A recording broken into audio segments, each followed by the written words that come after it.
बातमी आहे सोलापूरमधली। तुमचे देव शैतान आहेत, त्यांना पाण्यामध्ये टाकून आमचे धर्म स्वीकारा, तुम्हाला 10,000 रुपये दिले जातील असं आमिष दाखवून धर्मांतर करण्यासाठी दबाव टाकल्याचा आरोप करत एका कथित फादरच्या विरोधात सोलापूरमध्ये गुन्हा दाखल करण्यात आलाय।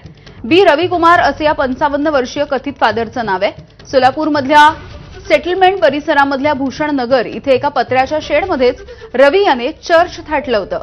या परिसरामध्ये राहणाऱ्या महिलांना तुम्ही या चर्चमध्ये येत जा, तुमचा देव शैतान आहे, तो तुमचं कल्याण करणार नाही, त्यामुळे त्या देवाला पाण्यात टाकून आमचे देव स्वीकारा, तुम्हाला 10,000 रुपये दिले जातील अशा पद्धतीने आमिषही दाखवलं जात होतं। दगडफेक करतो जे लोक हिंदू आम्ही पोलिसांकडे त्यांना घेऊन गेलो आणि गेल्यानंतर ना पोलिसांनी ते 3-4 बायकांना बोलवलं, त्यांचा जबाब घेतला। एका बाईचं एफआर घेतलं, राजपूत नावाची एक बाई आहे, तिचं एफआर घेतलं आणि त्या एफआर मध्ये तिनं नोंद केली की त्याला आमिष कसं दाखवत होता त्याने आणि कसं त्याने ते वाईन होतं, एक वाईन, ते एक वाईन मग ब्रेडचे तुकडे आणि वाईन की तुमचा रोग बरा होता, मग त्या वाईन मधनं त्या बाईला खाऊ घालणं, म्हणजे ती बाई 2 तास गुंगीतच, म्हणजे हे असं त्याचा उपचार पुढे त्यांनी तिथं काय काय केलंय अजून आम्हाला बाहेर काढायला लागलोय आम्ही। आम्हाला जर असं घटना कळाल्यावर आम्ही पोलिसांना फोन करून पोलिसांच्या माध्यमातून आम्ही स्पॉटला गेलो असतो। तिथं काही दलित महिला होते किंवा लहान लेकरं होते त्या भागात, त्या पोलिसांच्या सहाय्याने जाऊन पोलीस स्टेशनमध्ये त्यांना हजर करून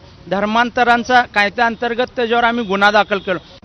या प्रकरणामध्ये सलगर वस्तीच्या एका रहिवासी भागामध्ये एका धर्माचा प्रचार करत असताना स्वतःच्या धर्माचा प्रचार करण्यासाठी इतर धर्मीयांबद्दल अभद्र भाषेत बोलून आणि धार्मिक भावना दुखावतील अशा पद्धतीचं वक्तव्य केल्यावरून संबंधित एरियातील लोकांनी आमच्याकडे तक्रार दिली होती। त्या संदर्भात संबंधित धर्मप्रचारकास इतर धर्मियांच्या भावना दुखावल्या या संदर्भात भारतीय न्याय संहिता कलम 299-350 नुसार